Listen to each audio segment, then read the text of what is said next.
I'm Rivka Kahan, and I'm excited to share with you some of the tools that exist at al-hatorah.org to deepen Tanakh learning and teaching.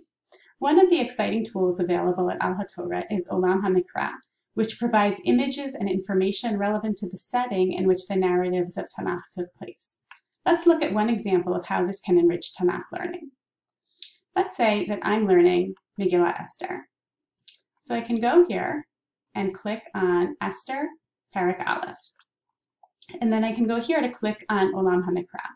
And Olam HaMikra provides me with a wealth of information relating to the history and geography of the Megillah, images of Persian kings, artifacts and realia relating to the Persian kingdom, the colors of the royal fabrics described in Parak Aleph, and a lot of other information and images, which are worth perusing in detail. We'll just skim through them so you can get a sense of them.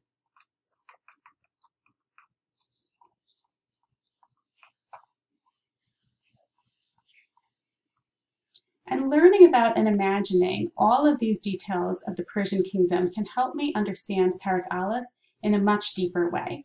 One of the fundamental questions of the Megillah is why Parak Aleph is part of the Megillah at all. It seems disconnected from the plot and the story of the rest of the Megillah, which focuses on the persecution and the salvation of the Jews. Parak Aleph is really just about the parties of Achashverosh and Vashti.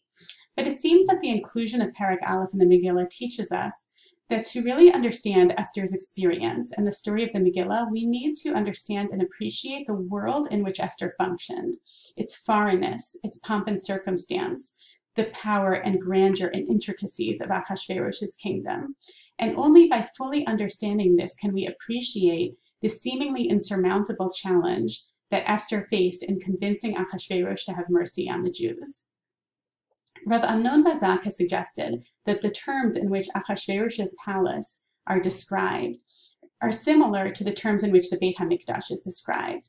They both have an inner sanctuary, an outer sanctuary, a courtyard, and a surrounding city. And this teaches us that Esther was in a context in which the kingdom in which she lived was viewed as infallible, as almost godlike.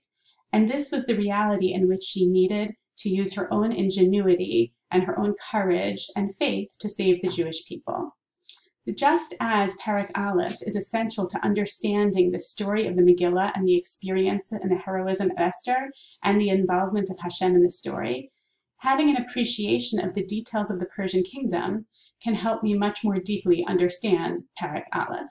This is one example of how appreciating and understanding the setting and the realia of a biblical story can help us better understand the theme and messages of that narrative.